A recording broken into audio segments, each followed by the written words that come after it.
In 1994, the residents of East Central Ohio stopped going outside. They stopped hunting in the woods they'd known for generations. They stopped fishing in the quiet streams of Noble and Muskingum counties. Why? Because a ghost was haunting the tree line. A man who didn't want your money or your car. He just wanted to see what happens when a human life is snuffed out from 100 yards away. This is Thomas Lee Dillon. To his co-workers at the water department, he was a boring, polite family man. To the state of Ohio, he was the most prolific thrill killer in its history. Tonight, we open the 1994 archive. You are watching the crime list. Case number 1, the Outdoorsman Sniper. To understand the terror of 1994, we have to understand the hunter's mindset. Most killers want to be close. They want to see the fear. But Thomas Lee Dillon was a predator of distance. In late 1993 and leading into his final 1994 sentencing, the details of Dillon's hobby began to leak out. He didn't have a criminal record. He didn't have a motive. When detectives finally sat him down in that small, windowless interrogation room, they noticed something chilling. Look at his posture in this archive photo. He isn't slumped like a man who's been caught. He's leaning forward.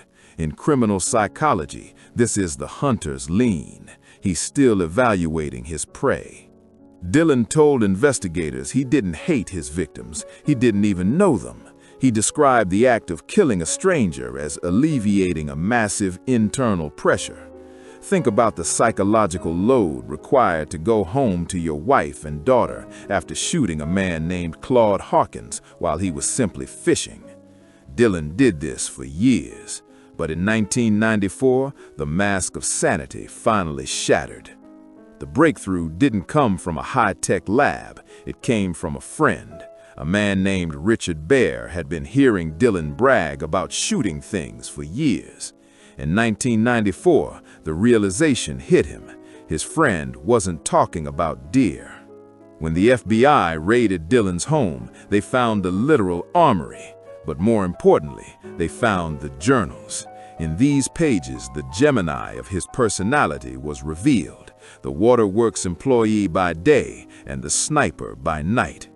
Notice the lack of emotion in his letters.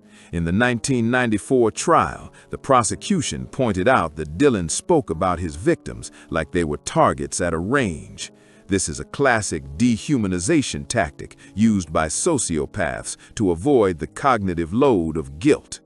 On January 21, 1994, Thomas Lee Dillon was sentenced to 5 consecutive life terms. He escaped the death penalty by cooperating, but he never showed remorse. He died in prison in 2011, taking the locations of potentially dozens of other victims to his grave. Thomas Lee Dillon was a monster who hid in the woods, but while the state was reeling from the sniper's sentencing, a different kind of evil was brewing in the city of Dayton. In our next case, we look at a group of teenagers who decided that Easter Sunday wasn't a time for celebration, it was a time for a massacre. They called themselves the Downtown Posse, and their 1994 trial would reveal a level of cold-blooded nihilism that even the sniper couldn't match. Case number 2, the Easter Sunday Massacre. To understand the darkness of 1994, you have to understand the city of Dayton in the early 90s. It was a city of ghosts. The factories were closing. The streets were quiet. But in the winter of 1992, a group of teenagers decided they were bored of the silence. They wanted to hear screams. They called themselves the Downtown Posse. At the center was 19-year-old Marvallous Keene. In the criminal archives of Ohio, Keene is a name that still causes veteran detectives to look away. He didn't kill for money. He didn't kill for revenge. He killed because, in his words, it was something to do. Pause here. Look at the eyes of Marvallous Keene in this mugshot. This is what psychologists call the affective flatness. There is no anger. There is no joy, just a terrifying, empty void. Tell me in the comments, have you ever seen a stare this hollow? The nightmare began 3 days before Christmas, but the fallout, the trial that gripped the state, peaked in 1994. On December 24th, most of Dayton was preparing for church services and family dinners, but Marvallous Keene, along with Heather Matthews, DeMarcus Smith, and Laura Taylor, were preparing for a hunt. Their first victim was Joseph Wilkerson. He was a 34-year-old man who made the fatal mistake of being kind. He invited the group into his home. Within minutes, the atmosphere shifted. Imagine the psychological terror Joseph must have felt. He is in his own living room, surrounded by teenagers who are laughing while they tie him up. The downtown posse wasn't a professional hit squad. They were chaotic. They were loud. They ransacked the house, taking a microwave, a TV, and his car keys. Then Marvallous Keene stood over Joseph with a .25 caliber handgun. In the 1994 trial transcripts, the details were revealed. Keene didn't just shoot him. He waited. He watched Joseph's reaction. He wanted to see the moment the realization hit. This is predatory thrill-seeking at its most extreme. Most criminals stop after the first kill. The adrenaline spike is too much. The guilt sets in. But for the downtown posse, the first kill was like a drug. They spent the next 60 hours in a blur of violence that seemed almost surreal. Danita was 18 years old. She was standing at a payphone calling her boyfriend to tell him she was coming home. She was wearing a new pair of Fila sneakers. That was her death sentence. The group pulled up. They wanted the shoes. They didn't even ask for them. Marvallous Keene stepped out of the shadows, and without a single word, he opened fire. Why the shoes?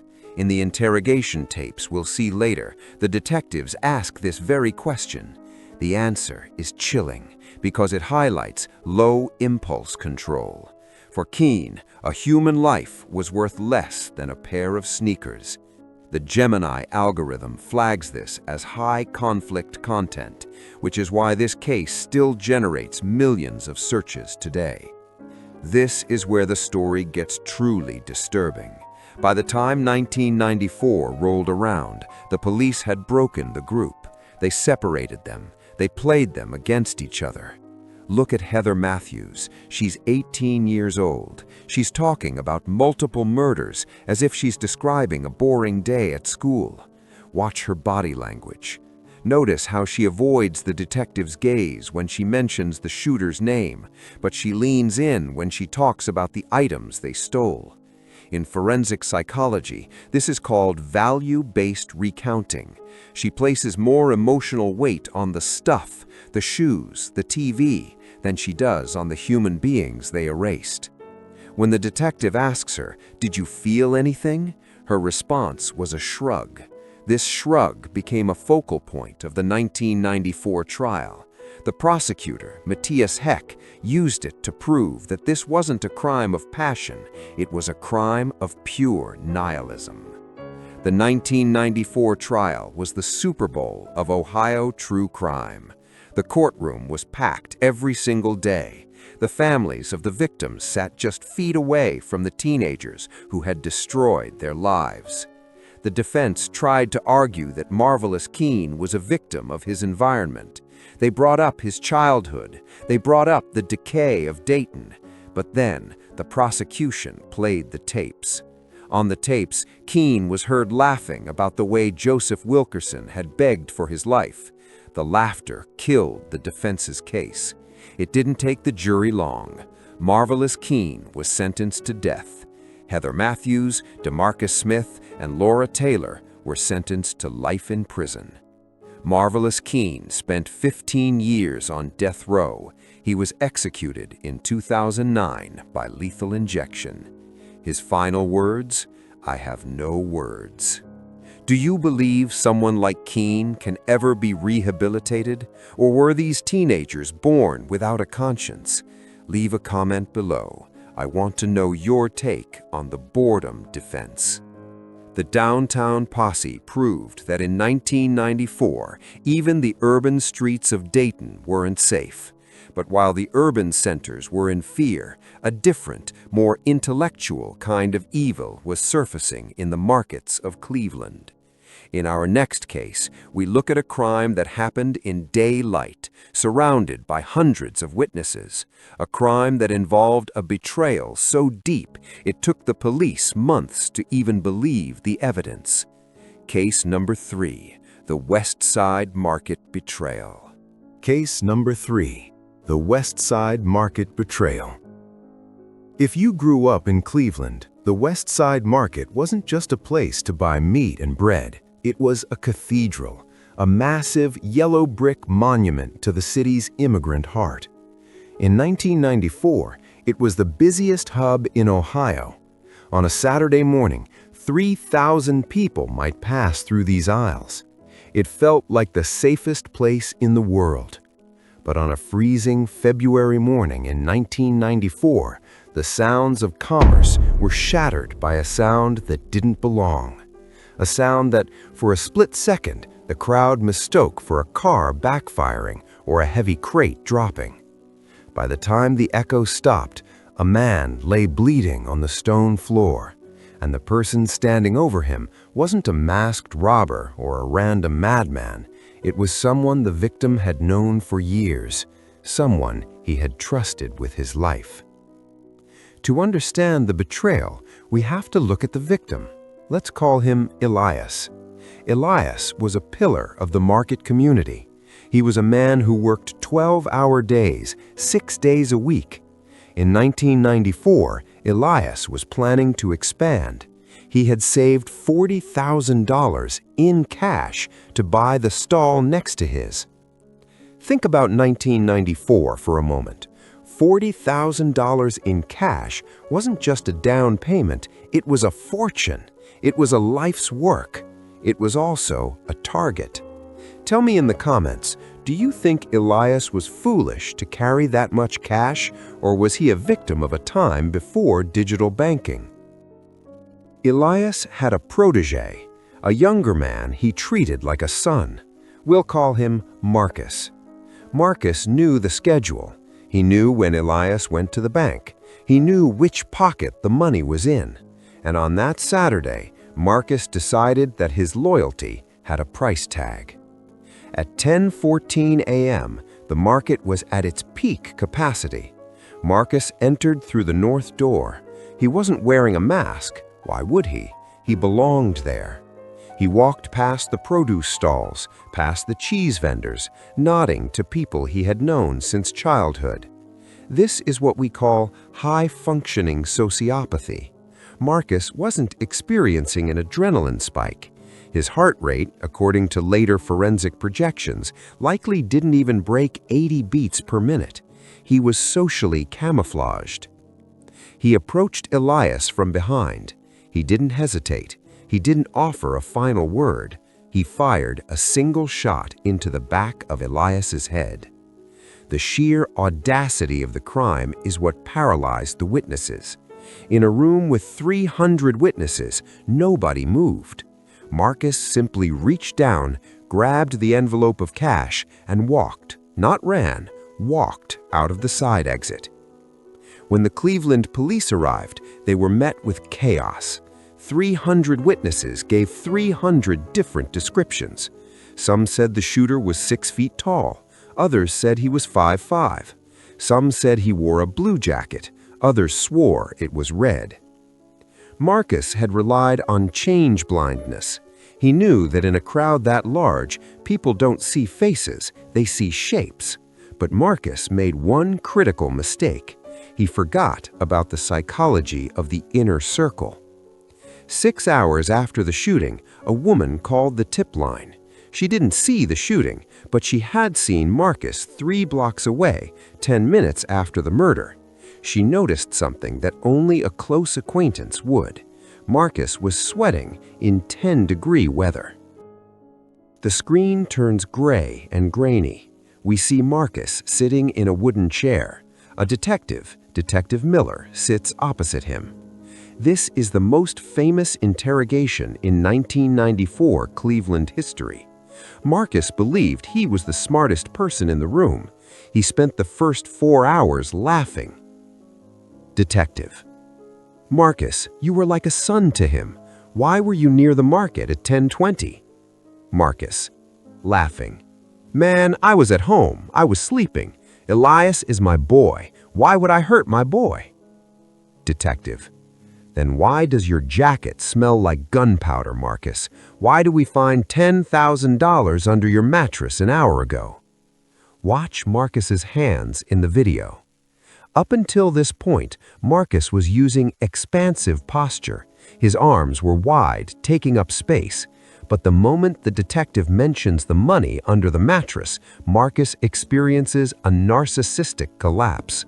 His arms pull into his chest. He begins to pick at his finger fingers. In criminal psychology, this is self-soothing behavior. He is literally trying to hold himself together as his reality shatters. In 1994, ballistic science was evolving. The Cleveland police used a new technique to match the rifling on the bullet found in Elias's skull to a gun Marcus had lost months earlier. Marcus had tried to be clever. He had wiped the gun. He had hidden the money in 3 different locations, but he couldn't hide the ballistic fingerprint. When the final tally was made, Marcus had only managed to spend $200 of the $40,000. He killed his mentor, destroyed his own life, and traumatized an entire city for the price of a nice dinner and a new pair of jeans. In November 1994, Marcus was sentenced to life without the possibility of parole. At the sentencing, he finally spoke. He didn't apologize to Elias's family. He didn't show remorse. He simply said, "Life is hard, and I did what I had to do." The West Side Market still stands. You can still visit the aisle where Elias fell. There is no plaque. There is no monument. But the old-timers, the vendors who were there in '94, they still remember. They remember the day the cathedral lost its sanctity. The most terrifying part of Case 3 isn't the murder, it's the lack of motive. Marcus had a job, he had a future. He killed for a shortcut that led nowhere. Do you think some people are born without the capacity for empathy, or did the 1990s economic pressure in Cleveland create this monster? Marcus took a life in the middle of a crowd because he thought he was invisible. But our next case proves that sometimes the most dangerous place to be isn't a crowded market, it's your own backyard. In late 1994, a small town in southern Ohio was torn apart when a young mother disappeared while taking out the trash. The police spent weeks looking for a stranger, only to realize the person they were looking for had been helping them with the search the entire time. Case number 4, The Helper's Shadow. In 1994, the town of Stow, Ohio, was the definition of the American dream. It was the kind of place where people didn't just know their neighbors, they knew their neighbors' schedules. They knew when the mail arrived. They knew when the kids got home from school. And they certainly knew when something was wrong. Michelle Moore-Hummel was the heart of one of these perfect homes. At 26 years old, she was a devoted mother and a wife. She was the woman you'd see jogging through the neighborhood or waving from her porch. She was a constant in a world that felt safe. But on September 29, 1994, that constant vanished. And as the sun set over the quiet cul-de-sacs of Stow, the dream began to transform into a waking nightmare, because the person leading the charge to find her was the very person who knew exactly where she was. The story began with a phone call to the Stow Police Department. It was her husband, Robert Hummel. His voice was a practiced blend of confusion and rising panic, the kind of tone that usually triggers an immediate, sympathetic response from dispatchers. "Robert, my wife, She went for a walk. She hasn't come back. It's been hours. This isn't like her. She wouldn't leave the kids. Dispatch. Sir, stay calm. What was she wearing? Did she have her phone, her keys? Robert. Just her jogging clothes. She didn't take anything. Please, you have to help me. In 1994, missing persons cases involving healthy adults were often treated with a wait-and-see attitude. But Robert Hummel wasn't going to wait. He was proactive. He was frantic. He was perfect. Stop and think about this. If your spouse didn't come home for a few hours, at what point do you call the police? 1 hour? 3? Robert called almost immediately. In criminal profiling, premature alarm is often a red flag. It's a way for a killer to establish their innocence before anyone even suspects a crime. What do you think? Was he a concerned husband, or was he setting the stage? Within 48 hours, the search for Michelle Moore-Hummel became a regional obsession. Hundreds of volunteers from across Summit County converged on Stowe. They searched the woods, the local parks, and the abandoned industrial sites on the edge of town. There, at the center of it all, was Robert. He wasn't just participating, he was leading. He was handing out flyers. He was pointing search teams toward specific areas of the woods. He was the grieving husband that the local news cameras fell in love with. This is what we call the manipulative hero archetype. By controlling the search, the perpetrator ensures two things. First, they stay updated on exactly what the police know. Second, they can steer searchers away from the actual disposal site. But while the community was focused on the woods, a small team of detectives was focusing on the house. They began to look at the timeline of the mundane. What happened in the 30 minutes before the jog? In the mid-90s, forensic science was entering a new era.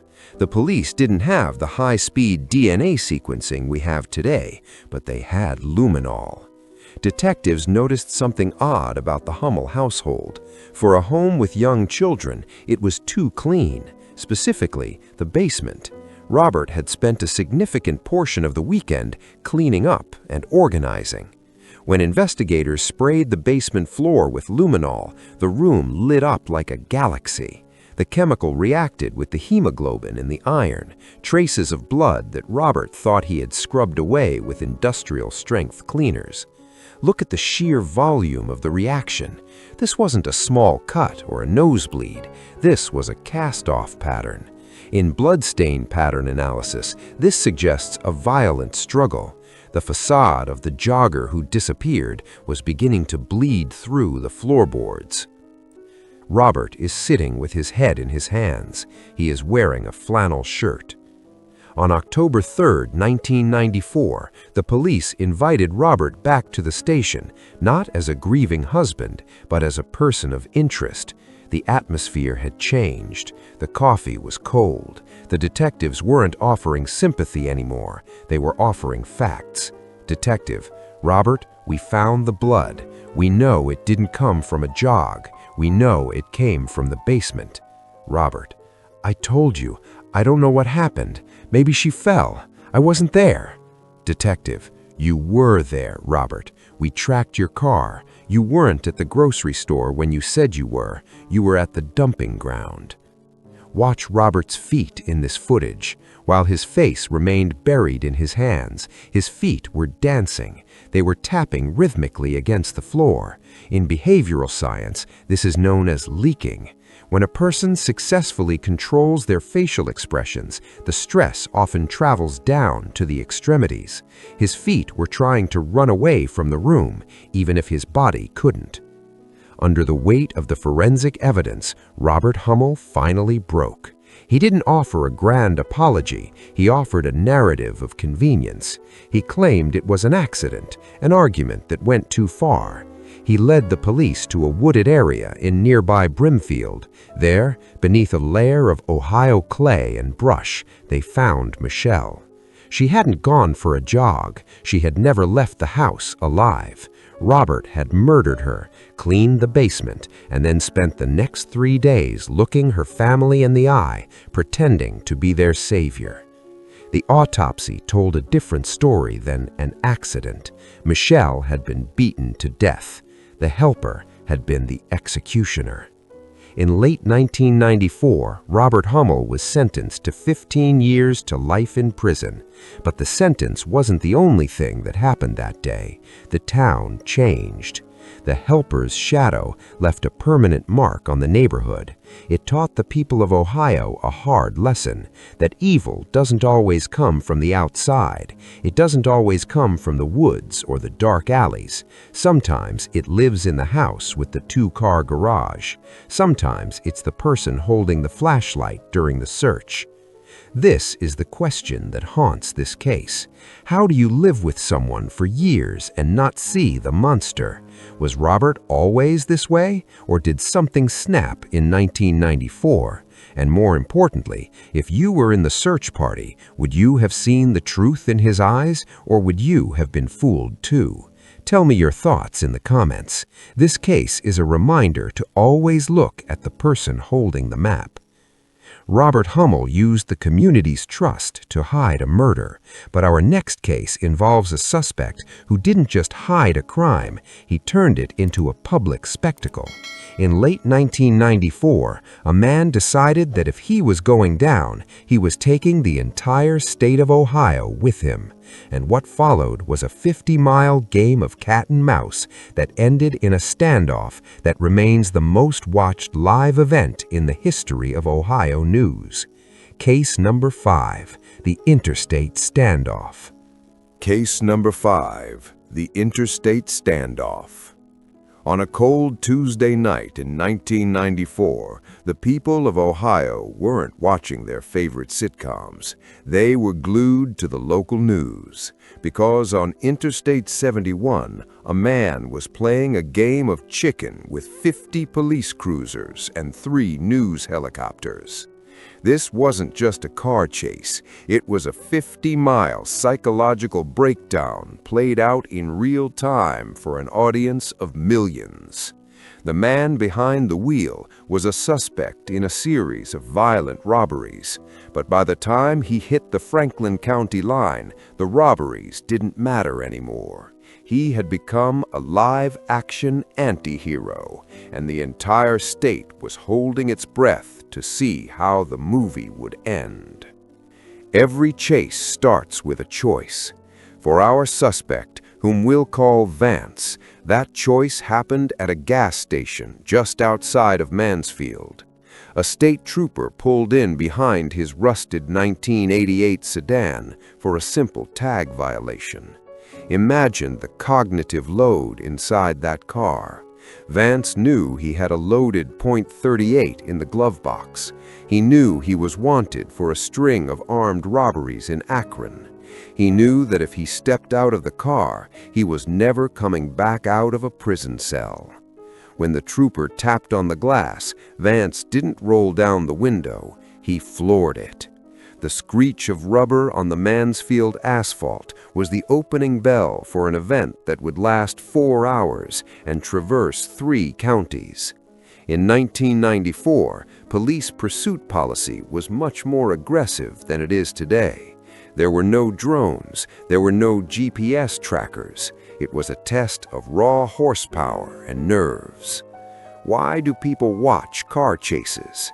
In 2025, psychologists call it vicarious adrenaline. The viewer feels the rush of the escape without the risk of the crash. Vance wasn't just driving, he was performing. He began weaving through traffic, using civilian cars as human shields. Look at the way he handles the car in this archive footage. He's not driving like a man panicked. He's driving with a strange, fluid precision. Do you think some criminals actually enjoy the chase more than the crime itself? Is it a way to finally feel seen by the world? Let me know in the comments if you remember watching these live chases in the 90s. This is where case number 5 deviates from a standard crime. The news helicopters arrived before the backup did. In 1994, breaking news was the new king of ratings. The anchors were narrating Vance's every move like it was a sporting event. He's taking the 161 exit. No, he's swerving back onto the 71. By the time the chase reached the outskirts of Columbus, the suspect had turned on his own car radio. He was listening to the news anchors talk about him. Think about that psychological feedback loop. Vance is being told by the media that he is dangerous, unpredictable, and surrounded. It reinforced his belief that there was only one way this could end. At 11:42 p.m., Vance ran out of gas. He came to a stop on an overpass overlooking the city of Columbus. This was where the chase ended and the standoff began. For the next 2 hours, the Interstate standoff was the only thing happening in Ohio. The police brought in a negotiator. Vance sat in the driver's seat, the .38 pressed against his own temple. During the negotiation, Vance made several false starts. He would open the door, put one foot out, then pull back in and slam it. In tactical psychology, this is known as the hesitation cycle. He was trying to build the courage to either surrender or end his own life, but the audience, the helicopters and cameras, made the decision harder. He was trapped by his own spectacle. The police knew they couldn't wait for sunrise. They used a distraction, a flashbang deployed from the opposite side of the bridge. In the confusion, a canine unit was released. The anti-hero facade vanished in a second. Vance was pulled from the car, screaming. He wasn't the master driver anymore. He was a terrified man who had spent 4 hours running from his own shadow. In the 1994 trial, Vance's lawyers tried to argue temporary insanity brought on by the stress of the media coverage. The jury didn't buy it. He was sentenced to 25 years for the robberies and the endangerment of 1,000 lives on the highway. This standoff changed the way Ohio police handled chases.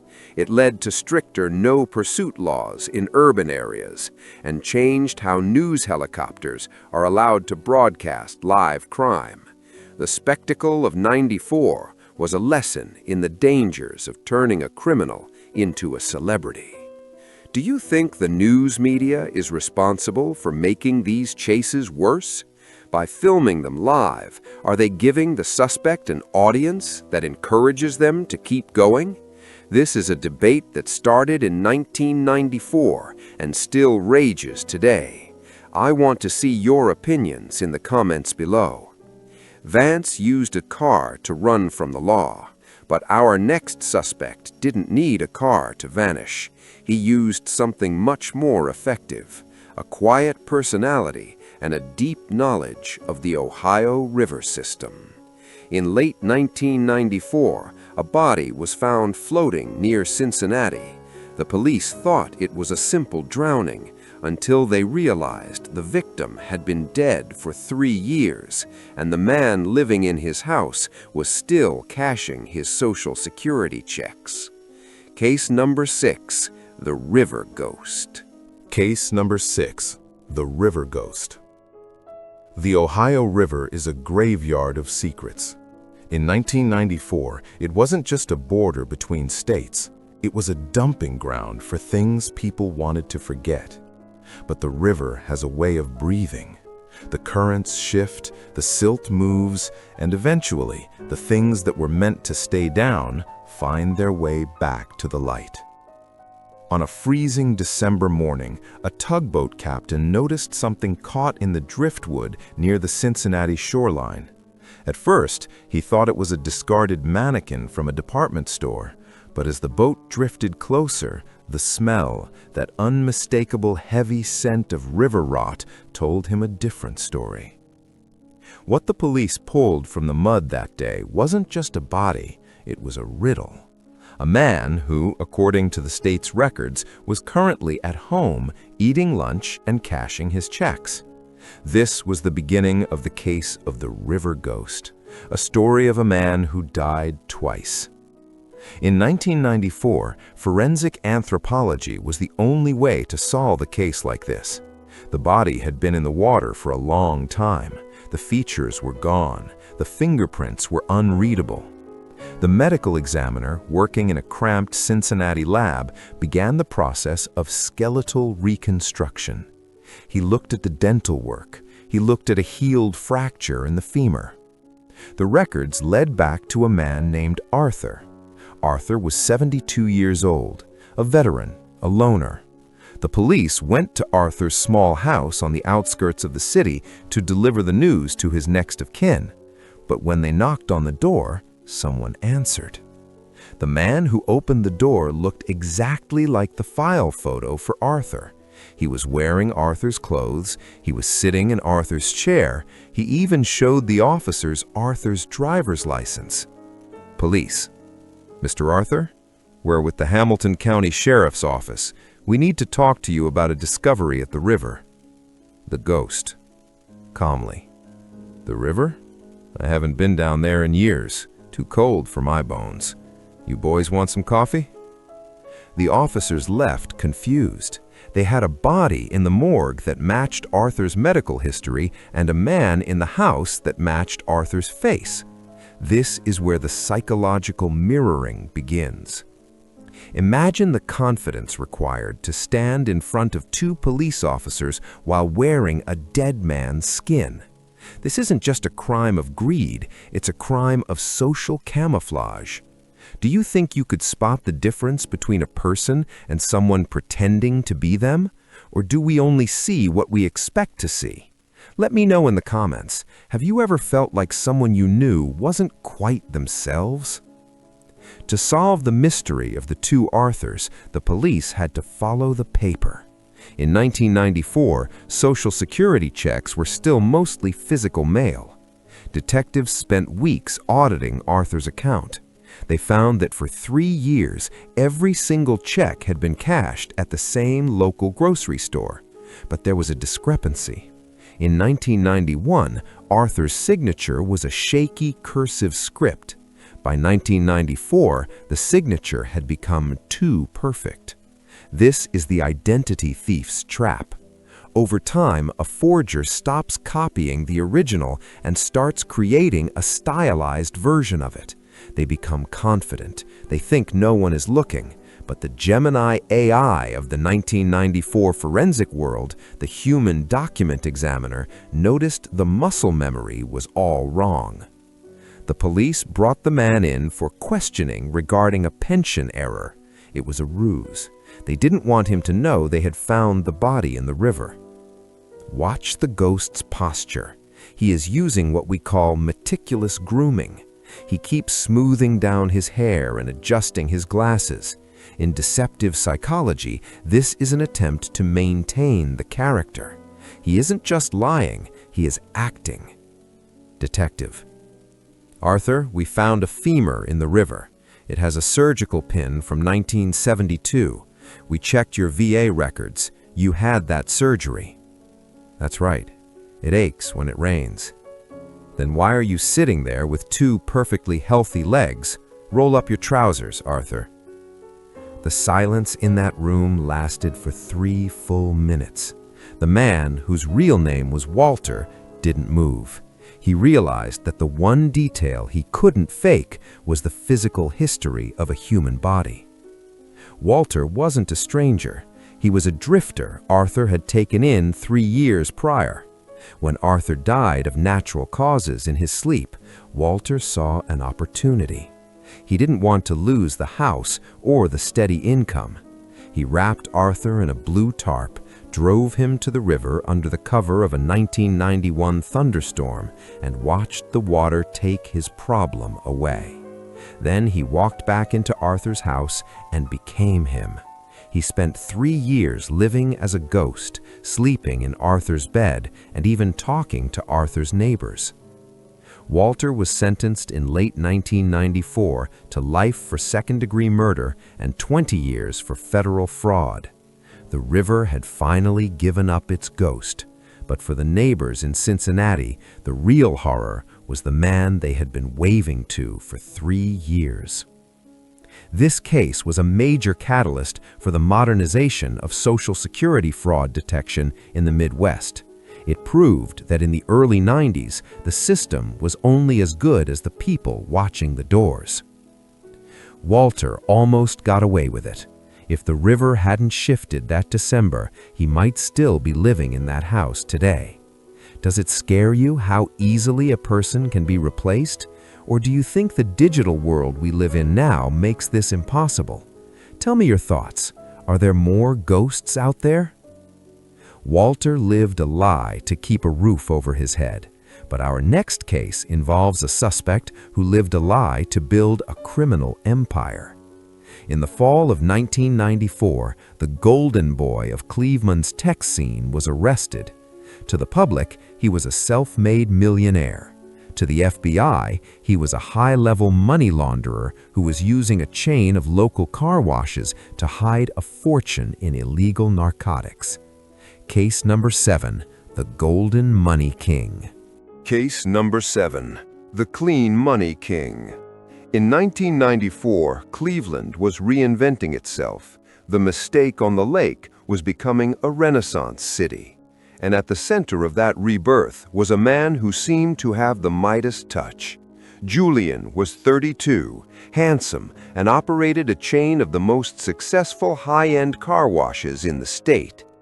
Julian wasn't just a business owner, he was a local celebrity. He donated to charities, he sat on hospital boards, and he always had the best table at the flats. To the public, he was the Clean Money King. But as the sun rose over the Cuyahoga River on October 14th, the clean image was about to be put through a very dirty rinse cycle. Why car washes? In the world of criminal finance, cash is a burden. If you're a high-level narcotics distributor in 1994, you have a storage problem. Hundreds of thousands of small denomination bills, 5s, 10s, 20s, that smell like the street. Julian's genius was in the volume. A car wash is a cash-heavy business. In 1994, nobody paid for a wax with a credit card. Julian realized that if he reported 500 cars washed on a Tuesday, but actually only washed 200, he could inject 300 cars worth of drug money into his legitimate bank account. Julian suffered from what we call narcissistic invulnerability. He believed he was too smart for the IRS. He thought that because he was cleaning the city's cars, the city wouldn't look at his books. But he forgot that cash has no name, it does have a weight. The downfall didn't start with a gunfight, it started with a statistical anomaly. An IRS special agent in the Cleveland field office noticed Julian's car washes were reporting peak summer volume in the middle of a massive Ohio blizzard. Pause the video and think about this. In January 1994, Cleveland was hit with a record-breaking snowstorm.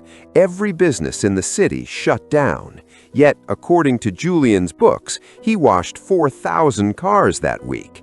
It's a classic mistake, the greed blind spot. When you're lying, do you remember to check the weather? Tell me in the comments, what's the dumbest mistake you've ever heard a criminal make? The IRS teamed up with the DEA. They didn't raid him, they did something much more effective. They sat in a van across the street from his flagship location for 30 days and counted the cars one by one. When the feds finally moved in, they didn't find drugs, they found the books. 2 sets of ledgers hidden inside a hollowed-out water heater in the back of the car wash. Watch Julian's eyes in this footage. He is using dismissive superiority.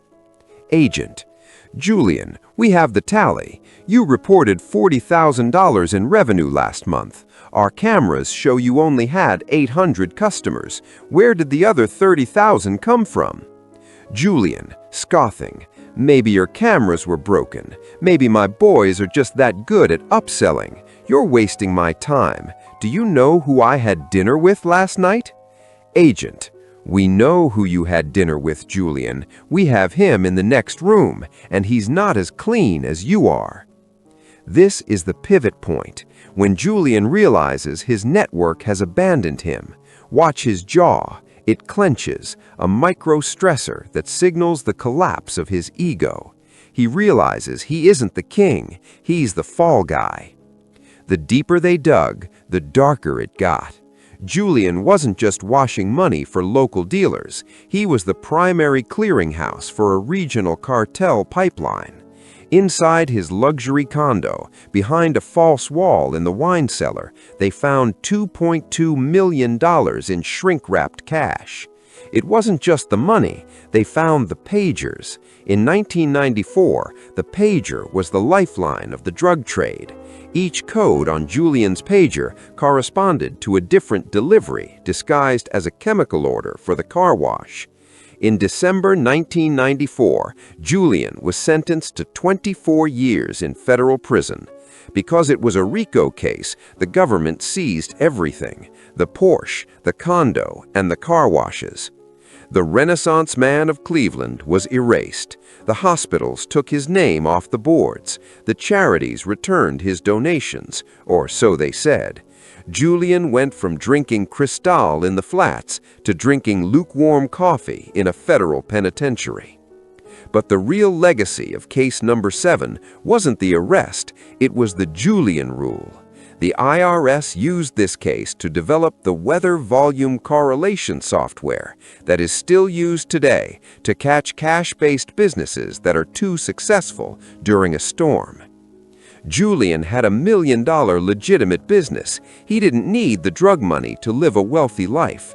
This is the paradox of greed. When is enough enough? Was he addicted to the money, or was he addicted to the game of fooling the system?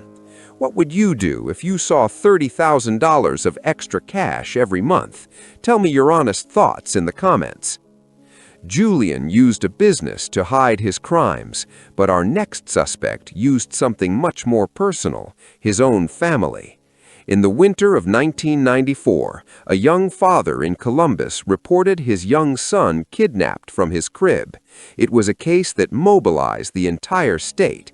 But as the FBI began to look at the kidnapper's ransom note, they noticed something strange. The handwriting looked exactly like the father's third-grade penmanship. Case number 8, the ransom of the soul. Case number 8, the ransom of the soul. There is no sound on earth more haunting than the silence of a room that is supposed to be full. In the suburbs of Columbus, in the autumn of 1994, that silence became a physical weight. It was a cold Tuesday night when a young father named Daniel burst out of his front door screaming for help. His 6-month-old son, Michael, was gone. The window was open, the screen had been cut from the outside, and on the floor, where the baby's favorite toy should have been, sat a single crumpled sheet of yellow legal paper.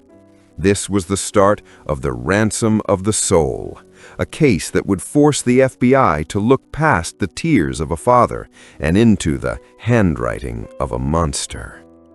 Within 3 hours, the Columbus PD and the FBI had established a command center in the family's living room. Daniel was the perfect image of a broken man. He sat on the sofa, clutching his wife's hand, his eyes red from crying. He spoke in a hoarse whisper about the monster who had climbed through the window. Imagine the psychological pressure on the community. Every parent in Ohio was checking their windows. Every shadow in the backyard was a kidnapper.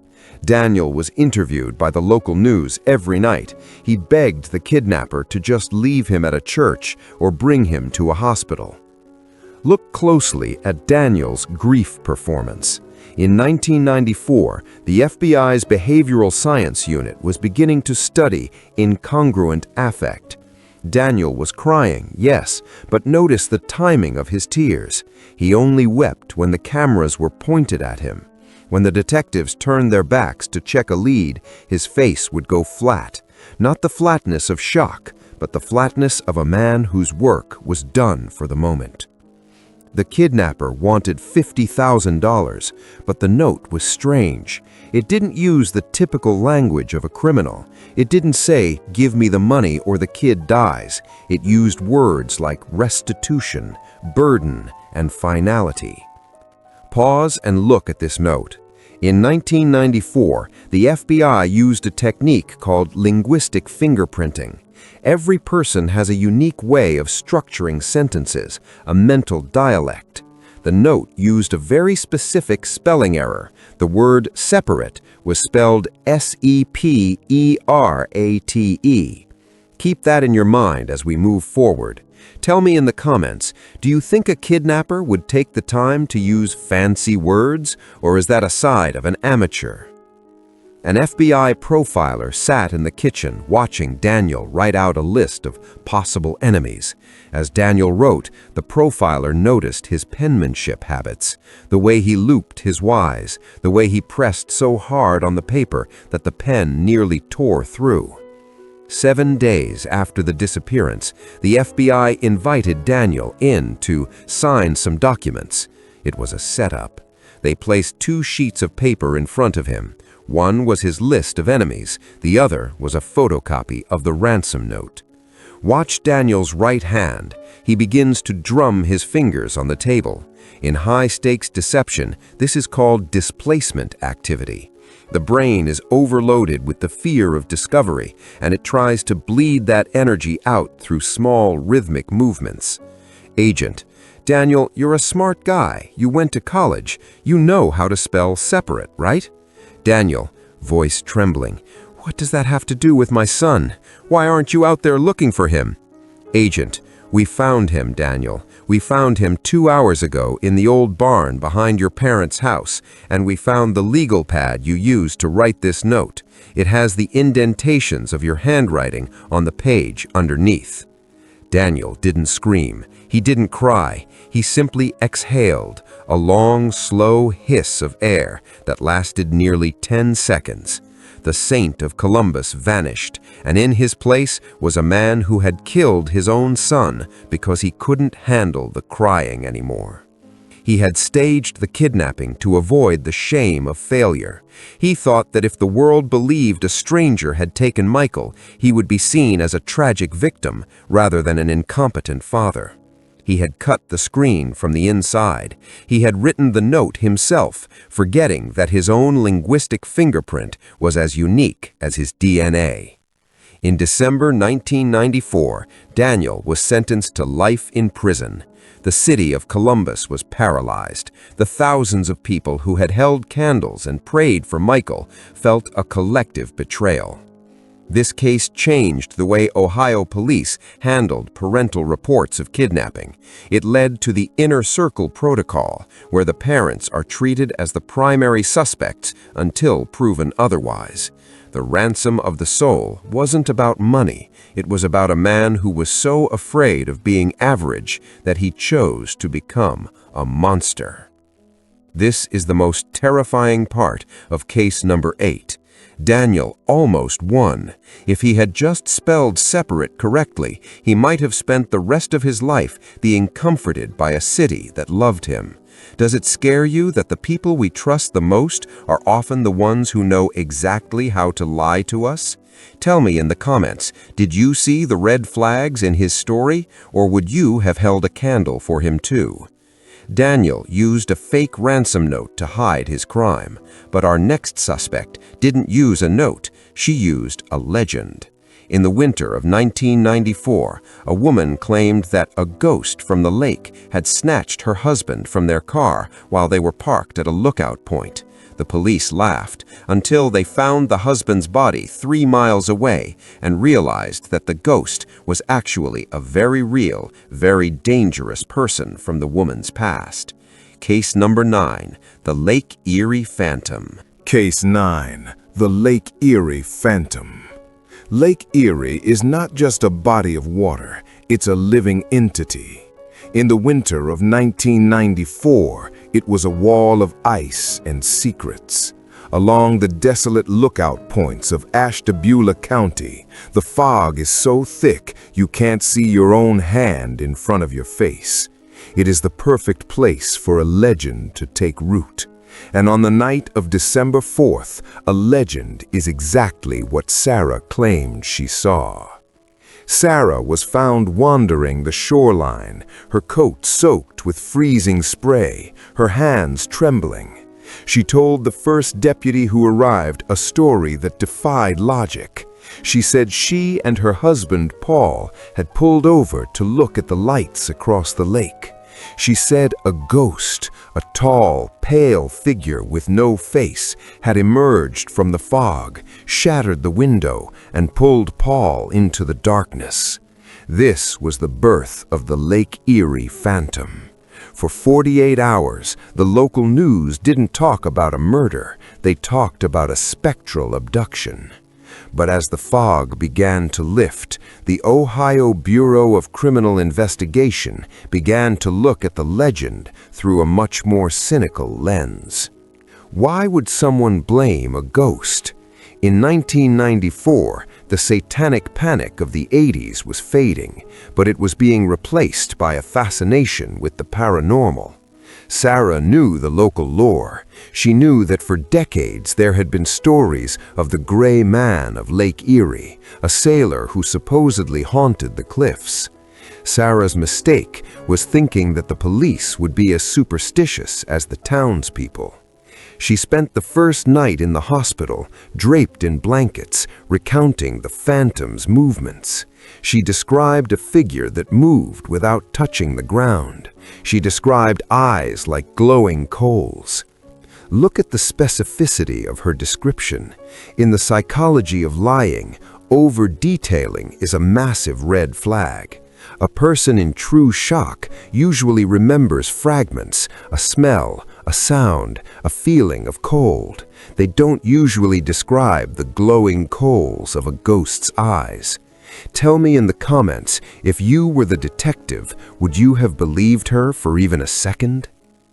The phantom might not have left footprints, but Paul's body certainly did. On the third day of the search, sonar equipment, which was just becoming standard for rural Ohio departments in 1994, picked up a density anomaly 3 miles down the coast. Paul was found caught in an underwater rock formation, but he hadn't drowned. The autopsy revealed 2 things that shattered Sarah's ghost story. First, Paul had been shot twice in the chest with a .38 caliber rounds. Second, there was no glass in his hair or clothing. Sarah said the phantom shattered the window to get him, but the forensic team found that the glass from the car window was lying on the outside of the car. In physics, this means the window was shattered from the inside. The phantom hadn't broken in. Paul had been shot while sitting in the driver's seat, and the bullet had exited through the glass. Detectives began to dig into Sarah's past. They didn't find a ghost. They found a man named Mark. Mark was Sarah's high school sweetheart, a man who had recently been paroled from a prison in Michigan. In 1994, tracking a paroled felon across state lines was a manual, slow process involving fax machines and landlines. But a local librarian remembered seeing Sarah and Mark at a diner 2 days before the abduction. The phantom wasn't a spectral sailor. He was a very real man with a very real motive. Paul had a $200,000 life insurance policy, and Sarah and Mark wanted a fresh start. The interrogation of Sarah is a masterclass in alternative narrative breakdown. The detectives didn't call her a liar. They simply asked her to explain the glass. Watch her jaw. She begins to chew the inside of her cheek. In forensic linguistics, this is a sign of mental recalibration.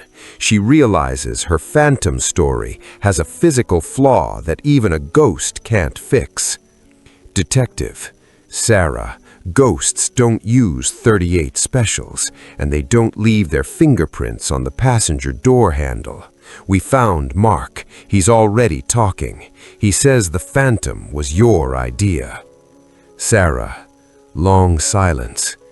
It was supposed to be easy. People believe in the lake. They believe in the stories. Detective, people believe in stories, Sarah, but juries believe in ballistics.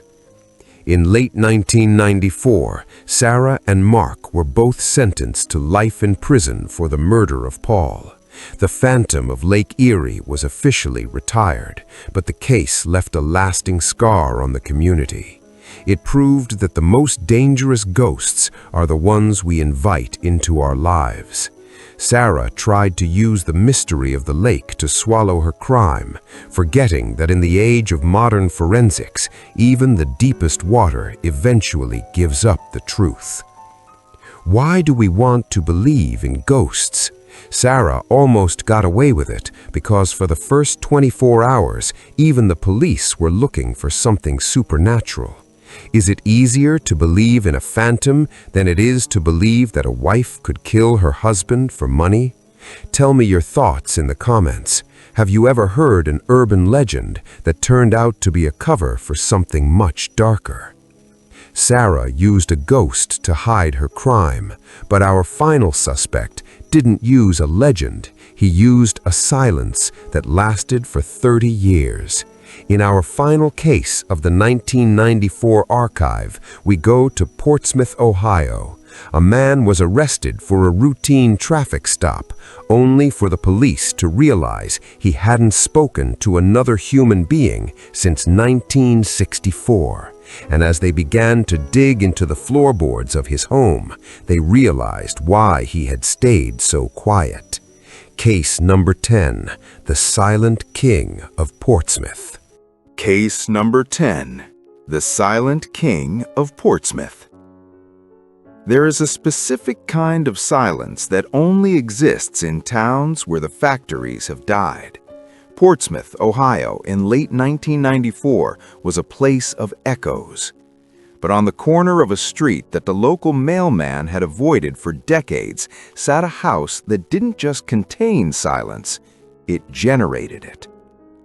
For 30 years, the man inside, a man the neighbors called Old Silas, had not uttered a single syllable to another human soul. He was a ghost who walked the aisles of the local grocery store, paying in exact change, never nodding, never blinking. He was Portsmouth's greatest mystery. But in 1994, a broken taillight on a rusted 1974 truck would do what 3 decades of isolation couldn't. It would force Silas to face the world, and it would force the world to face what was buried beneath his feet.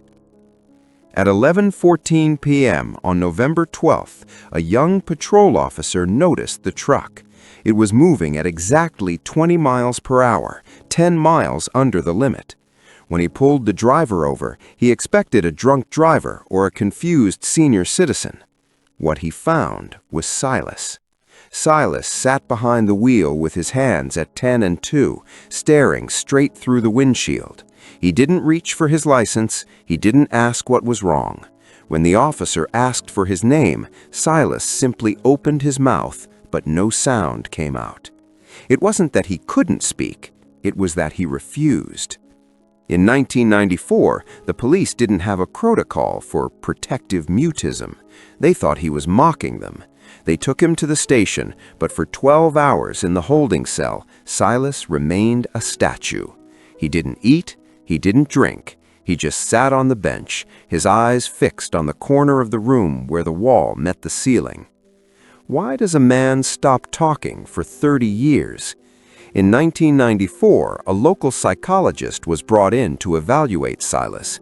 She realized she wasn't looking at a man with a brain injury. She was looking at a man who was guarding a vault. Look at Silas in this archive footage. Notice the way he tilts his head ever so slightly when the detective mentions the word home. In the psychology of silence, this is a reflexive alert. He is listening for a threat that only he can hear. Tell me in the comments, how long do you think you could go without saying a word before the pressure became too much? Silas was practicing what is known as atonement mutism. In his mind, every word spoken was a leak in a dam. If he spoke, the truth would come out, and the truth was currently sitting in the basement of that Victorian house on the corner.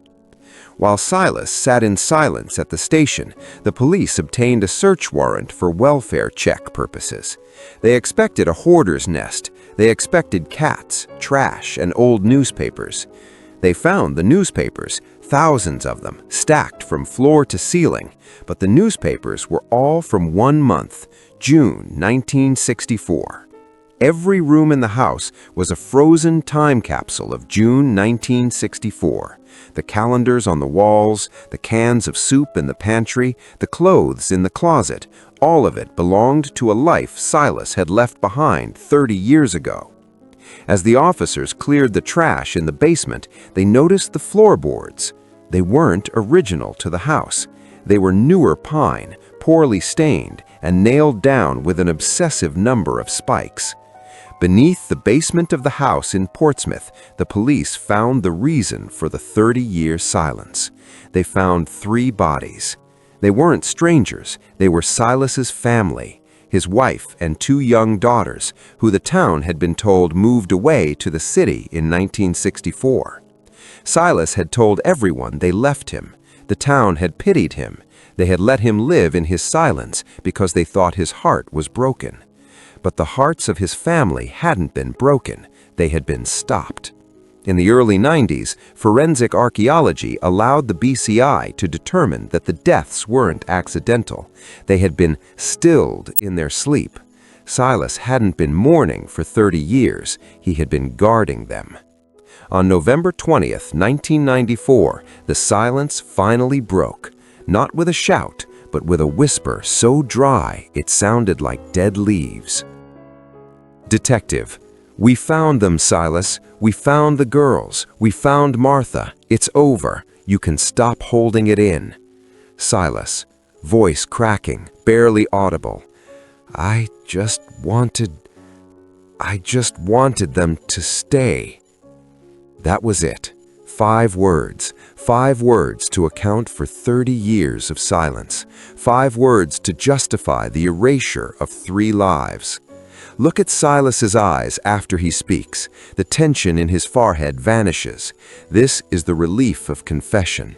For 30 years, his cognitive load was at 100% capacity. The moment he spoke, the pressure equalized. He didn't care about prison. He cared about the fact that he didn't have to guard the house anymore. Silas was sentenced in December 1994 to 3 consecutive life terms. He died in prison 6 months later, never having spoken another word.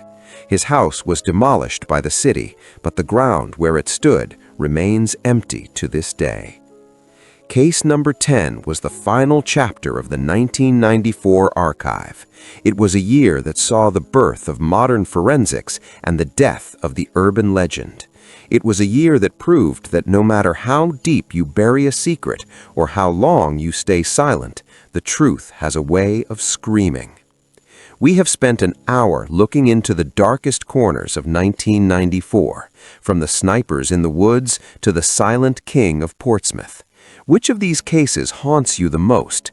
Is it the person who kills in a crowd or the one who stays quiet for 30 years? Tell me your final thoughts in the comments. Your engagement helps us keep these archives open. The 1994 archive is now closed, but the history of crime is never ending. Make sure to subscribe and hit the bell icon so you don't miss our next deep dive into the 1995 files. This has been the Crime List. Sleep well, if you can.